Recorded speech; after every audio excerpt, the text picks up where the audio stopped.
Esse homem foi abduzido por seres com aspecto nórdico e olhos claros. Olá, pessoal! Hoje vamos contar um dos relatos de abdução mais enigmáticos e menos conhecidos da história da ufologia brasileira. Essa história aconteceu com um homem simples, morador de uma pequena comunidade no interior do Maranhão, e até hoje permanece sem qualquer explicação racional. O nome dele era José Benedito Bódia. E o que ele vivenciou naquela madrugada de 1977 é algo que desafia qualquer lógica conhecida. Tudo começou numa noite aparentemente comum, em um local onde o silêncio da mata e a escuridão do céu são companhias constantes. José era conhecido por sua vida modesta e reservada. Ele jamais imaginaria que seria o protagonista de um dos casos mais intrigantes já registrados. E justamente por isso, seu testemunho chama ainda mais atenção. Tudo aconteceu na madrugada do dia 10 de julho de 1977, no povoado de Pacas, uma pequena localidade a poucos quilômetros da cidade de Pinheiros, no estado do Maranhão. A região é marcada por paisagens de mata densa, áreas de pasto e caminhos de terra batida que ligam pequenas comunidades. Era por volta de 1h da manhã, quando José Benedito, então com pouco mais de 40 anos, se preparou para sair de casa. Ele iria até o ponto onde passaria o ônibus com destino à capital, São Luís, como já havia feito outras vezes.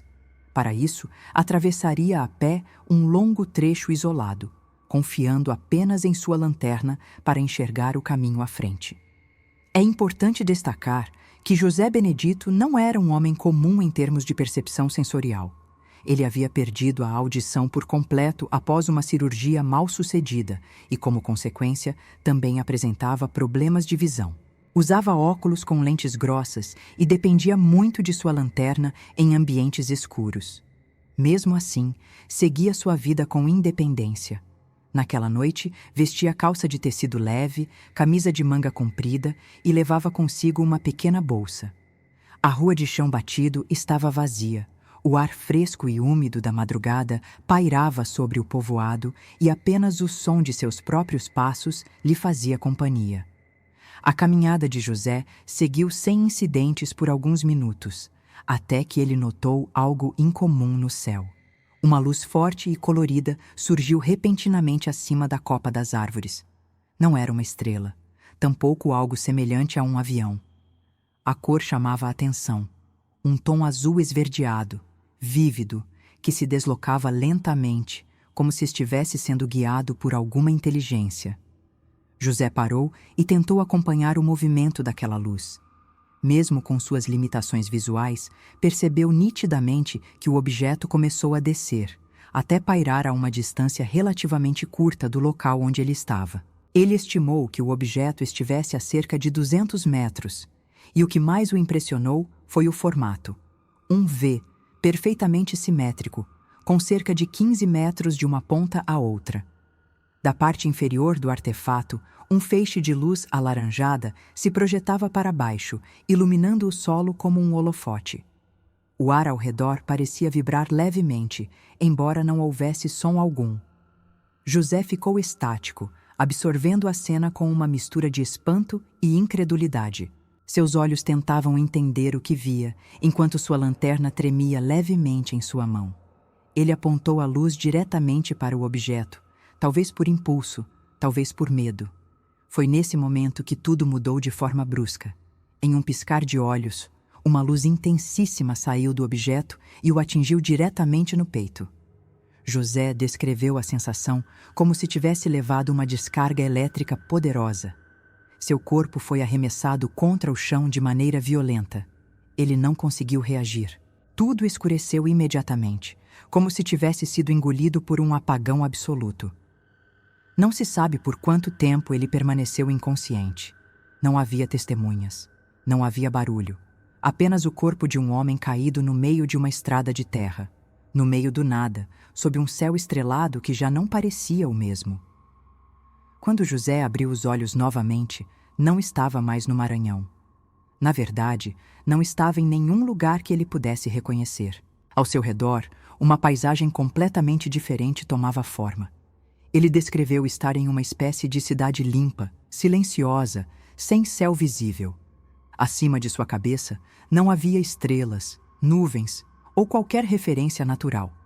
Apenas um vazio opaco e uniforme, como se o céu tivesse sido substituído por uma superfície artificial.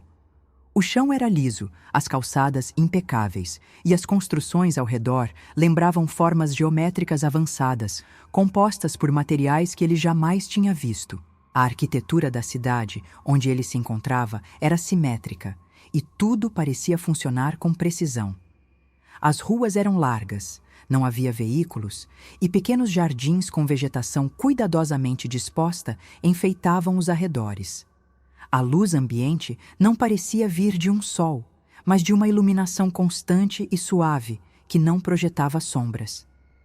Havia uma sensação estranha de que o tempo estava suspenso, como se aquele lugar existisse em outra dimensão. José caminhava sem saber para onde ir, observando em silêncio, como se estivesse dentro de um sonho, ou em uma realidade que fugia completamente do que conhecia. Aos poucos, começou a perceber a presença de pessoas, todas com feições semelhantes, pele muito clara, cabelos loiros ou castanhos claros, olhos azuis em sua maioria. Tinham cerca de 1,5 metros de altura e aparentavam estar em perfeita saúde. Suas roupas variavam entre tons de cinza, marrom e azul claro. As mulheres vestiam longos vestidos e os homens usavam túnicas com calças justas. José não viu nenhum idoso, nenhuma criança. Todos pareciam ter a mesma idade, algo em torno dos 30 anos. O ambiente não tinha cheiro, não tinha vento, e tudo se movia de forma serena e precisa. As figuras se moviam com elegância e pareciam saber exatamente o que estavam fazendo.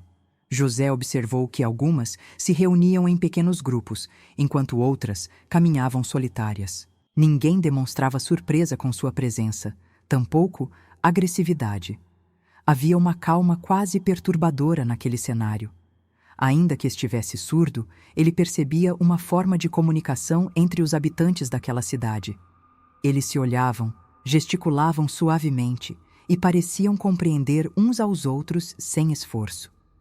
Era uma linguagem silenciosa, quase simbólica, como se os pensamentos fossem compartilhados por vias não verbais. Ao notar sua presença, alguns daqueles seres se aproximaram com cautela. Tinham expressões neutras, nem amigáveis, nem hostis. Seus olhos, muito claros, transmitiam uma intensidade difícil de descrever.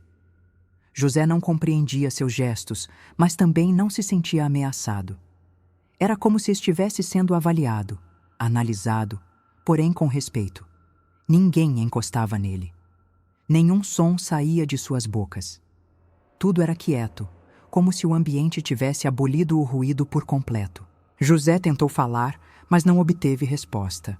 Apenas mais olhares atentos e serenos. Foi então que um grupo de 3 indivíduos se aproximou e indicou com gestos que ele os acompanhasse. José, ainda confuso, decidiu seguir. Atravessaram uma espécie de corredor iluminado por luz indireta, com paredes suaves e sem cantos vivos. Os passos dos seres não faziam ruído algum. Ao final do percurso, chegaram a um ambiente mais amplo, onde havia outras pessoas já reunidas. Era uma sala grande, com formas curvas e sem mobiliário convencional. No centro, um grande sofá circular parecia ser o único elemento de conforto visível. Os demais ocupantes estavam sentados ou em pé, todos observando calmamente. Um dos seres estendeu o braço, com um gesto delicado, convidando José a se sentar. Ele obedeceu, ainda sem compreender a razão de estar ali, mas sentindo que não corria perigo imediato. O clima na sala era tão silencioso quanto o restante daquele estranho mundo. Os outros presentes apenas o observavam, como se estivessem esperando algo, mas sem pressa, sem exigências. José permanecia atento a cada movimento, tentando entender se seria submetido a algum tipo de exame, questionamento ou instrução. Mas nada aconteceu de imediato. Apenas a presença dos seres e o silêncio absoluto preenchiam o espaço. Mesmo naquele cenário inusitado, José relatou que não sentia dor, nem medo. Apenas uma inquietação constante, como se estivesse em suspensão, à espera de algo que não sabia definir. O tempo parecia não fluir como deveria. Ele não tinha ideia se haviam se passado minutos ou horas. A serenidade do ambiente contrastava com a confusão em sua mente. Os rostos ao redor continuavam o observando, mas ninguém tomava a iniciativa de romper o silêncio. Era como se houvesse uma comunicação invisível acontecendo, uma linguagem que escapava à compreensão humana. E foi nesse ponto que algo dentro dele começou a mudar. José notou que aquelas pessoas falavam entre si, mas ele não conseguia ouvir nada. No entanto, mesmo com sua surdez, ele percebia que estavam se comunicando de alguma forma. Algumas usavam gestos, outras pareciam apenas se entender pelo olhar. Ninguém o ameaçou. Pelo contrário, ele disse que todos foram respeitosos, embora muito silenciosos e observadores. José começou a perceber que aquela comunicação silenciosa parecia ser direcionada também a ele. Em certos momentos, sentia como se pensamentos e imagens surgissem em sua mente sem qualquer esforço, como se fossem projetados diretamente por aqueles seres. Não era uma linguagem falada, mas uma forma de compreensão imediata, instintiva. Apesar de sua surdez, José entendia que eles estavam tentando mostrar algo, transmitir sensações e ideias sem palavras. Era uma experiência desconcertante, mas ao mesmo tempo estranhamente pacífica. Aqueles seres não pareciam querer causar-lhe dano, apenas observá-lo, compreendê-lo e talvez ensiná-lo. Com o passar do tempo, José foi conduzido por diferentes ambientes dentro daquela estrutura desconhecida. Ele relatou corredores longos, salões abertos com formas curvas e uma iluminação constante que não lançava sombra. Tudo era limpo, silencioso e inexplicavelmente organizado. Em um desses ambientes, ele viu algo semelhante a um espelho, mas que não refletia sua imagem. Em vez disso, mostrava paisagens e rostos que ele nunca havia visto. Aquela superfície parecia viva, mutável, como se estivesse conectada a uma consciência própria. José não compreendia o que via, mas sentia que havia um propósito em sua presença ali, como se aquilo fosse uma preparação para algo maior. Apesar da estranheza de tudo ao redor, ele nunca se sentiu enclausurado. Em nenhum momento foi tocado sem consentimento ou impedido de se mover. Os seres sempre mantinham uma distância respeitosa, mas observavam atentamente cada reação sua. Não havia pressa, não havia hostilidade, apenas uma calma vigilante. Por mais que tentasse entender a natureza daqueles seres ou daquele lugar, José era constantemente lembrado da distância entre sua compreensão humana e aquele ambiente. Era como tentar decifrar uma língua completamente alienígena usando apenas a intuição.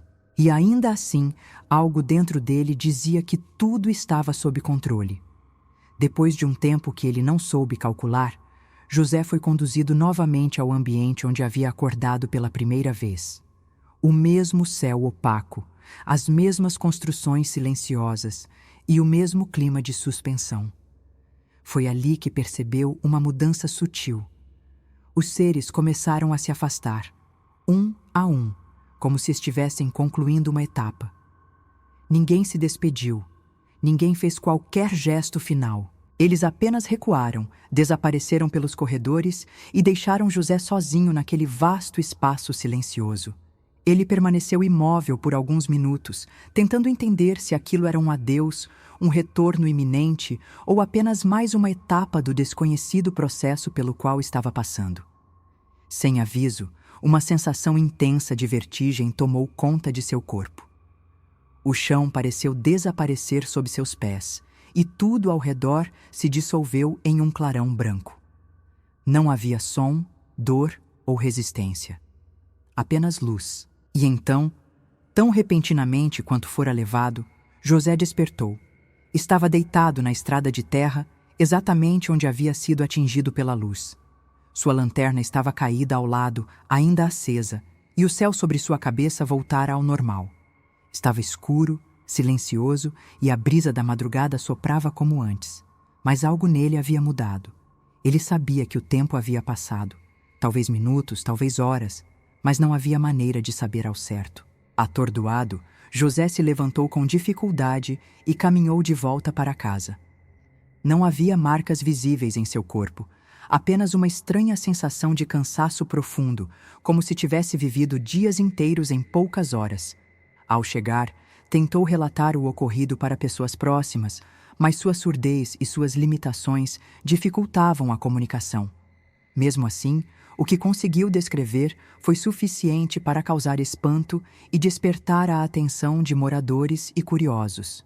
Com o tempo, seu relato chegou aos ouvidos de estudiosos da ufologia, que passaram a documentar o caso com seriedade e respeito, dada a impressionante riqueza de detalhes e a reputação íntegra do protagonista. O caso de José Benedito Bódia começou a ser estudado por pesquisadores como Daniel Rebisso Gieseler e Reginaldo de Ataide, dois dos nomes mais respeitados da ufologia brasileira. Eles registraram cada detalhe do depoimento, analisaram as condições físicas, emocionais e mentais de José e confirmaram sua coerência ao longo do tempo. Não havia sinais de delírio, distúrbios psicológicos ou intenção de chamar atenção. Ao contrário, José evitava falar sobre o ocorrido e jamais buscou qualquer tipo de fama. Era um homem simples, reservado, que apenas descreveu uma experiência que para ele foi real e transformadora. Com o passar dos anos, o relato de José foi incluído em diversas compilações sobre abduções no Brasil, ganhando reconhecimento entre os estudiosos do tema, embora permanecesse pouco conhecido do grande público. O aspecto mais impressionante do caso era justamente a ausência de elementos dramáticos ou sensacionalistas. Não houve implantes, experimentos invasivos, ameaças ou fugas. Apenas uma sequência de eventos silenciosos, simbólicos e profundamente enigmáticos. Algo que, segundo os pesquisadores, poderia indicar um tipo diferente de contato, talvez um estágio inicial de comunicação ou observação por parte de inteligências não humanas. Até hoje, o que aconteceu com José naquela noite permanece sem explicação racional. A descrição do ambiente, dos seres e da experiência como um todo não encontra paralelo claro na literatura ufológica convencional. Os chamados nórdicos, seres de aparência humana, pele clara e olhos azuis, são mencionados em diversos relatos ao redor do mundo, mas raramente em contextos tão pacíficos e silenciosos como o descrito por ele. Isso levanta questionamentos sobre a diversidade de intenções e formas de contato por parte dessas entidades. Seriam observadores? Estariam tentando estabelecer um tipo de relação mais sutil com nossa espécie? O que se sabe é que José Benedito Bódia jamais voltou a ser o mesmo. Ele seguiu sua vida com discrição, mantendo a simplicidade de sempre, mas levando consigo uma experiência que não pôde ser esquecida. O caso de Pacas, como ficou conhecido, continua sendo um dos episódios mais intrigantes da história da ufologia nacional. E talvez do mundo. Um lembrete de que, mesmo nas regiões mais remotas e entre as pessoas mais simples, o desconhecido pode se manifestar de forma profunda, silenciosa e absolutamente inexplicável.